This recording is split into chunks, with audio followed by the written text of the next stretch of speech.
Welcome back to the deep dive. We're here once again to take the raw materials you've sent us, articles, notes, all of it, and really pull out the essential insights. To give you the vocabulary, really, the Right. tools to understand what's happening around you. Exactly.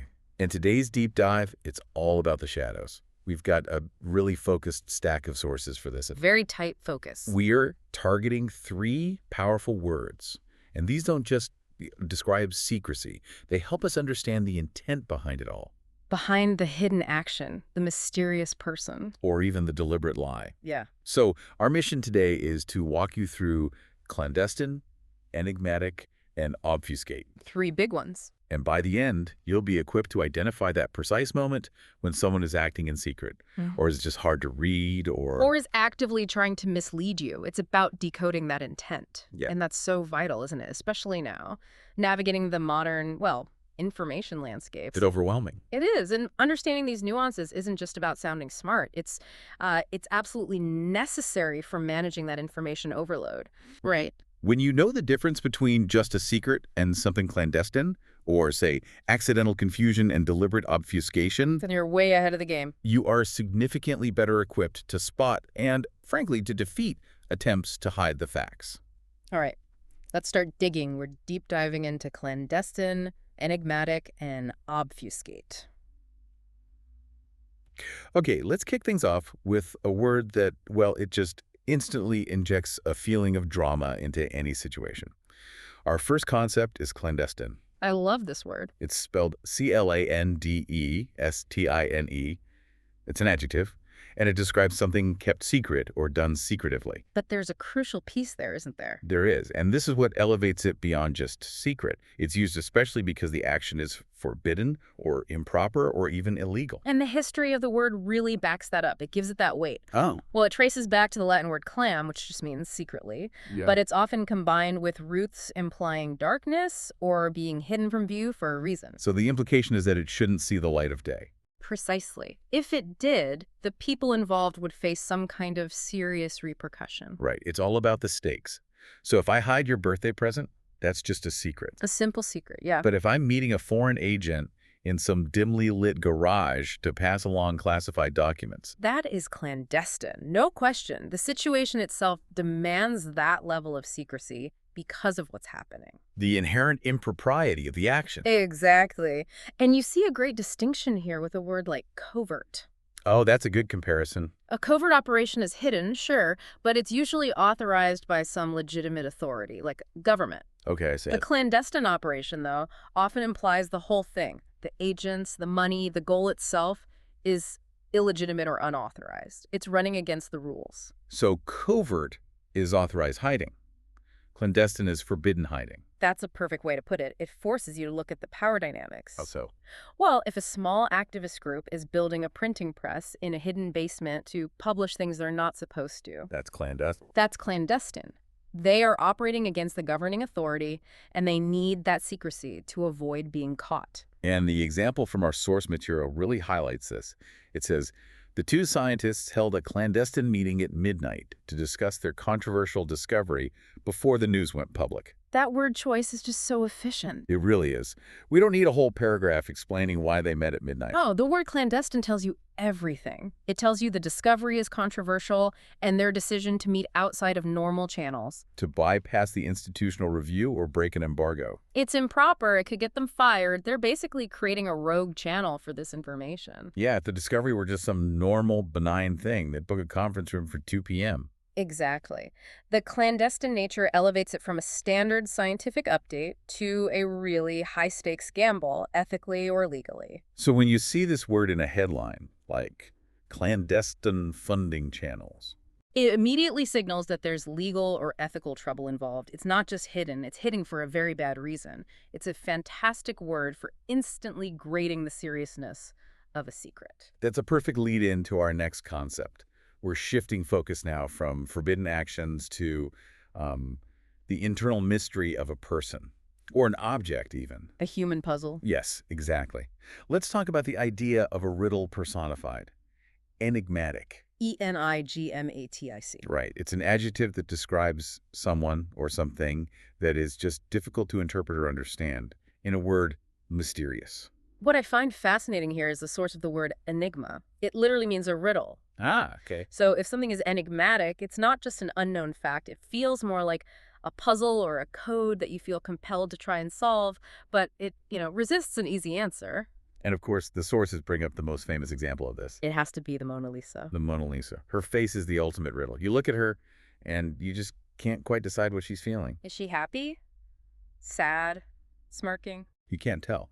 And that ambiguity is what makes her so endlessly fascinating. And that ambiguity is the core mechanism of an enigmatic person. They're often quiet, very observant, and crucially, they manage their expressions to hold back any clear sign of what's going on inside. So it's different from a clandestine person. They aren't necessarily hiding something specific. Not at all. They're just maintaining a state of complexity that resists simple labels. But this brings up a really interesting challenge we talked about.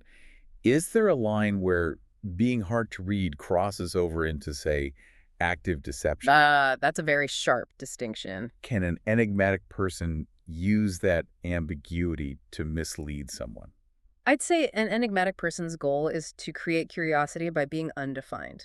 An obfuscating person, which we'll get to, aims to create confusion by just drowning out the facts. Okay. So if an enigmatic person stays quiet because they genuinely just don't want to be pinned down, that fits the definition. But if they use that quietness to let you draw a false, maybe flattering conclusion about them. That's starting to border on misdirection. Exactly. If they're just a closed book, that's enigmatic.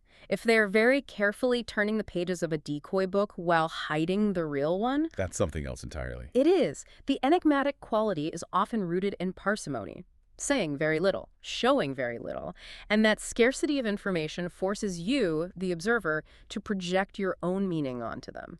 So a shy person just retreats. An enigmatic person stays present, but withholds the details. And invites you to keep interpreting. The example sentence from the sources really captures this perfectly. It says, "He gave an enigmatic smile when I asked him where he had been all weekend, leaving me more curious than before." That smile, it wasn't a clear, I had a boring weekend. No. Or an aggressive, "It's none of your business." It was something in between. A signal designed to multiply the possible explanations so the questioner is left more invested in solving the riddle of the weekend. The enigmatic quality actually amplifies the mystery. All right, instead of just solving it with a straight answer. They are interesting because they refuse to be simplified. They make you work for it. Yeah.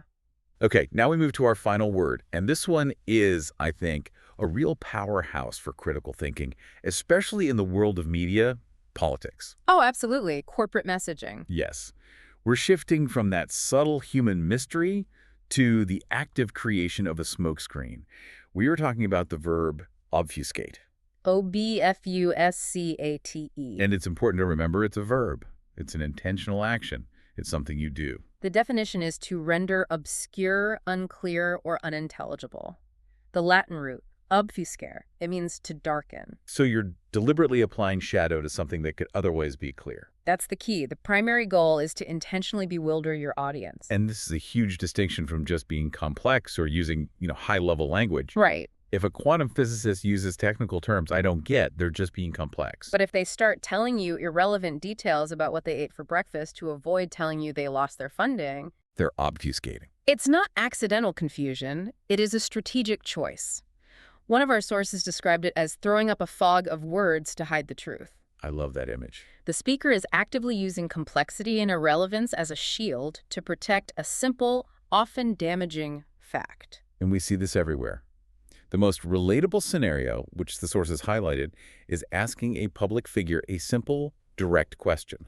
And getting a 5-minute answer. Exactly. A long, complicated, jargon-filled answer that dances all around the question but never actually addresses it. That is the textbook definition in action. They produce this high volume of noise that sounds official, sounds relevant, but is specifically designed to distract you from the actual question. They're using complexity to manipulate you into thinking the issue is too difficult for you to grasp. And by doing that, they avoid accountability. The lawyer example from the sources shows the real-world consequences of this. The lawyer attempted to obfuscate the facts of the case by bringing up irrelevant details to confuse the jury. In a legal setting, the goal is often to create reasonable doubt, right? Right.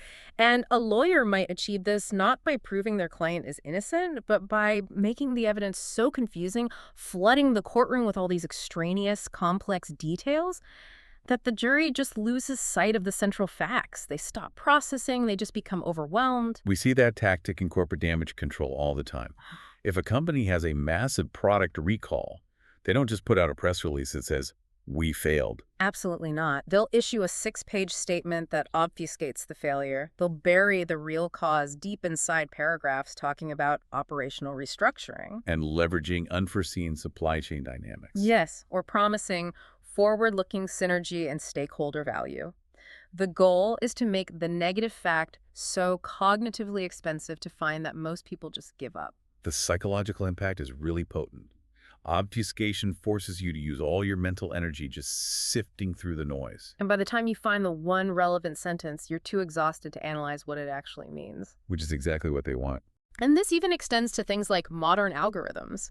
You know, when a complex AI makes a decision, like for a loan, and the operators can't explain why it made that choice, the result is the same as human obfuscation. The truth is hidden by complexity. Exactly. The mechanism of the decision is rendered unintelligible. It forces us to demand clarity, even from non-human systems. This has been a fascinating deep dive into what we call the lexicon of shadow and mystery. I think these are essential tools for decoding intent. Let's do a quick recap. Good idea. First, clandestine. That's the action driven by fear. It's secrets kept because they are forbidden or improper. Unauthorized hiding. Then, enigmatic. That's the quality of person or an object, mysterious, a riddle, something that invites endless fascination. And finally, and I think most crucially, obfuscate. That's the act of deceit. It's the intentional verb of throwing up a fog of words and irrelevant details. To confuse, to bewilder, and ultimately to distract you from a simple truth. The real power here, for you the listener, is in understanding the mechanism of concealment. When you run into a lack of clarity, these words let you categorize the intent behind it. Is it clandestine? Is someone operating in forbidden secrecy? Or are they simply a complex personality, enigmatic, resisting a simple definition? Or are they actively trying to mislead you by making the truth too complex to pin down? Are they obfuscating? Knowing the difference is an immediate empowerment for your critical thinking. That distinction right there between genuine complexity and intentional confusion, that is the most powerful takeaway for me. So here's a final thought for you to carry into your day. Yeah. The next time you're watching an interview, or maybe reading a difficult corporate statement, consciously try to spot when the speaker is choosing complexity over clarity. Don't just listen for what they say. Listen for the deliberate irrelevance, the noise they introduce. The fog. The fog. You will be amazed at how often you catch it once you start looking for it. You really will. Thank you for joining us on this deep dive into the shadows. Until next time, keep digging.